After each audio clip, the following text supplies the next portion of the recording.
Hi and welcome. I am Friar Tuck, and this is my epoch. You could probably tell in the tone of my voice I'm probably doing a little bit better. I'm gonna share some updates of stuff because it's like once that ball started rolling downhill, man, it just picked up momentum. Luckily, I've come a long ways in my mental health, and I am situationally aware enough of what's going on. And I think that in hairier circumstances, when society degrades a lot more than what it is, and I think that, you know, as things really break down in the future, this coping mechanism that I have developed over the years may actually come out to my benefit, because when there's chaos, the guy who remains calmest without, buying into the hysteria is the guy that's going to have the most success and that has the highest chances of survival. Those that don't, those that get caught up in the hysteria, those are the ones that end up, facing the most dire consequences. So in a lot of ways, what I'm going through as far as my mental health and dealing with it and dealing with my own coping mechanisms, it's going to play better for me later on. And in a lot of ways, I'm proud of myself, because here's the thing. Yesterday, all right, so let me kind of walk you through, because you guys kind of got to see the tip of the iceberg. I try and keep this to myself. Part of it is just the way that mental health has always been viewed, and part of it has to do with just my own pride. One thing I've learned about doing YouTube, because if you guys remember when I was on the bike, after about 2 days of riding, I remember I was at the boat dock. I was whining, man. I really was. I just, because it was taking a lot out of me and I wasn't used to it. And, excuse after excuse after excuse. But regardless, I was still pretty whiny. And I learned that when I went and I talked about that, and I was non-positive about it, and I was just, me sitting there moping, not only did it hurt the channels and the view and everything else like that, but, it really slowed my momentum. And some subscribers would get really upset about it. I would read it in the comments, like, grow a pair or something along those lines. And, so I've learned to remain positive on YouTube. And so a lot of the stuff that goes on with me, that is in the negative, I try and keep it to myself for a couple of reasons. Not because I want to, snowball you guys or anything, but because I don't want it to negatively affect me. And so therefore I have to learn to keep a positive attitude, which in turn, whether you realize it or not, it's teaching me some good habits. Because even if in the worst of times you are in the best of mood, well, it's going to play a big part in the overall environment, the reaction, and how you're able to work with people as the world shuts down. Okay, and it's going to happen slowly but surely, but it will happen. And if you learn these little habits, these little traits, it will be better for you moving on. Okay, so let me kind of talk to you about what it is that I'm going through, that I'm not really allowing you guys to see for the most part. So I talked about my panic attacks. What is a panic attack? What is it that I have to deal with? So many years ago, I had to figure out what were my triggers. Now, in the woke era, calling it a trigger is a trigger for some people to begin with. But, when you're dealing with PTSD and when you're dealing with what I'm dealing with, it is something that you need to be aware of. And so my triggers are high amounts of stress and confrontation. I don't do well with confrontation, because as I'm reading your body language, and because of the way that my mental health is. And here's the thing: when you've had something happen to you, doesn't matter what it is, you become more susceptible to it, especially if it causes you a lot of pain, to be more noticeable, more in tune to it, because it becomes a defense mechanism. So for me, my defense mechanism is, if I'm in danger, I need to be aware of it, because when my accident happened, I thought I was safe. I never realized how much danger I was in. I didn't realize any of that, and it wasn't until after the fact that I realized it. And so as my coping mechanism, I'm more in tune to be able to see danger. So I'm reading your body language, I'm listening to your tones, and I can feel the energy in which you're giving off. And if it is hostile in any way, or I interpret it as being hostile, what that does is that triggers me into what I know is a panic attack, but maybe an actual seizure. Because I was talking to a guy last night, and I'm gonna end up interviewing him, but he deals with seizures, and we were talking about it, and we were talking about my symptoms and stuff like that. He's like, yeah, that's what I go through. And I'm like, really? Okay. I said, well, I thought you were just supposed to flop on the ground. And he's like, no, it doesn't necessarily work like that, but it is tied to your emotions. Okay.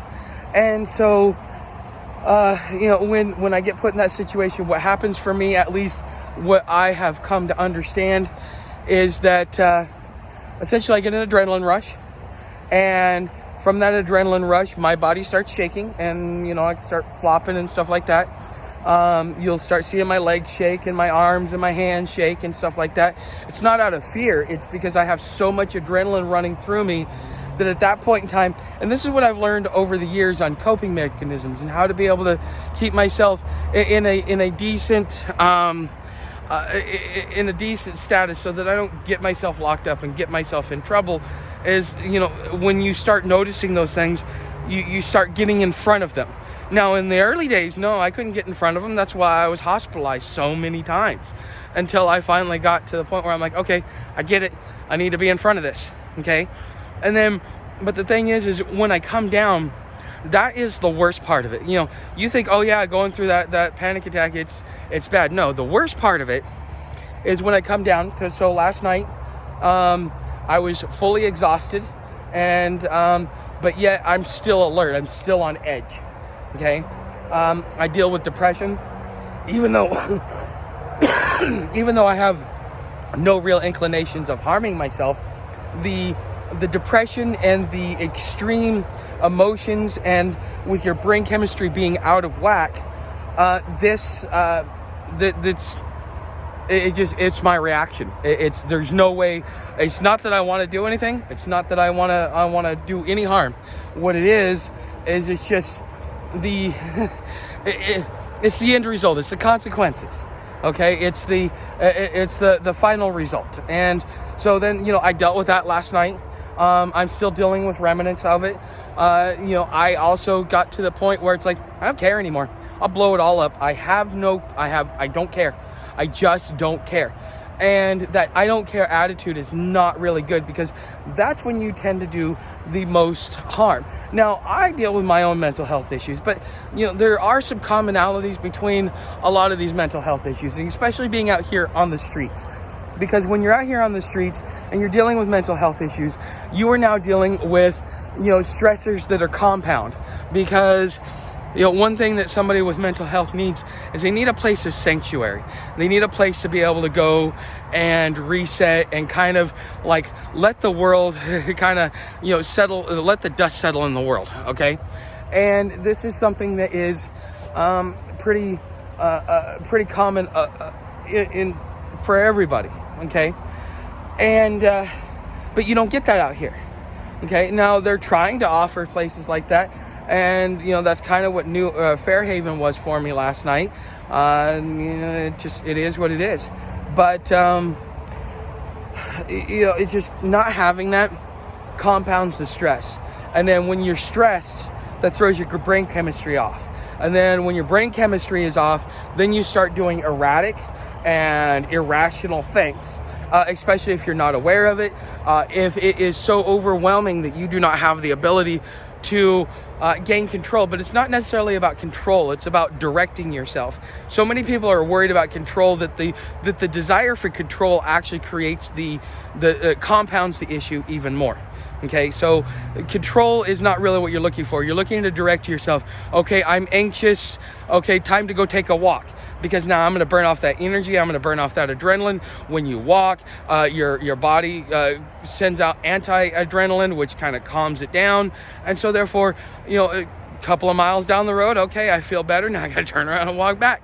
But it's things like that, because if I try and control it, well, I can't control it. And that's what a big disconnect that a lot of people with mental health issues have, including the mental health industry itself. Now, I'll end up talking about this a little bit more, but what you guys are getting to see is what happens no matter how stable you may seem, no matter how hard you have tried, no matter what it is that you do. When you have mental health issues, it's like a drug addiction. You're never going to be fully cured. You're not going to be fully cured. It's not possible, no matter how much work you do, because the thing is, and this is what I'm talking about with my shrink about is, okay, yeah, I've taken the time. I know what stability is. I've done a lot of work on myself, and I've done a lot of good things, but all of the coping mechanisms, the old coping mechanisms that I had, the old habits that I have, even though I've broken most of them and I've tried to redirect them, there's just some that are still left over in that wake. And so even when you get to a point where you get stability, now you have to undo all those bad habits, all the bad juju that you left in your wake over that time. And that's what I'm working on now. I mean, I've gotten to it. Once I get to that point, I'll never be fully cured, because at this point in time, I'm level-headed and I'm in a Zen moment, but yet I'm still having these panic attacks. My body is reacting, even though I am in about as calm a state as I can be. So I'm learning something, that no matter what it is that I do, my body will always do this. Even just because it's its natural reaction. I don't know if it's learned behavior over the years, and this is it doing its trick, or something else. But it is what it is. So I just kind of wanted to share with you guys a little bit of what it's like to be outside, to have mental health issues, because out here it makes it so much harder to deal with. This is why they say people with mental health issues need to have some sort of housing. They need to have the housing because they need the sanctuary. They need the place of peace to be able to withdraw from the world, kind of, balance themselves out, and really just kind of, put themselves back, on their feet. And so sometimes you need a day or 2 days or a week to be able to do that, depending upon how it is. And not having that is something that is going to take an issue and compound it.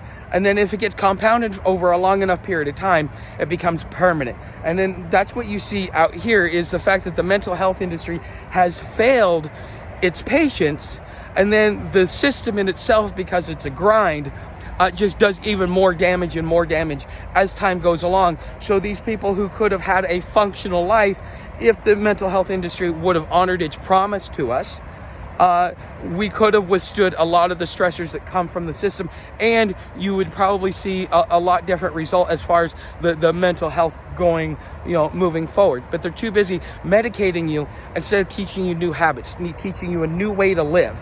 Because whether you were born with it or it's something that happened because of circumstance, you have to relearn how to live. And instead of doing that, what they do is they're cramming medication down your throat. And then therefore, I don't want to take a medication. It makes me feel weird. I don't want to take a medication for this and that and the other. And there's a lot of justifiable reasons to not take medication. Now, sometimes you do need medication for assistance, but they're not teaching you how to remove your dependency from the medication so that you can find natural coping mechanisms, even if you're out of whack, because there are ways to be able to rebalance yourself. Our body is in a lot of ways a machine. And just like when you're trying to balance that bubble on a leveler, you got to do the same thing mentally. All right, you guys know how to help the channel. Everything else is in the description. Past that, like, subscribe, share. I'd love to hear your comments, love to hear what you think. And I will see you in the next video. Thanks for watching.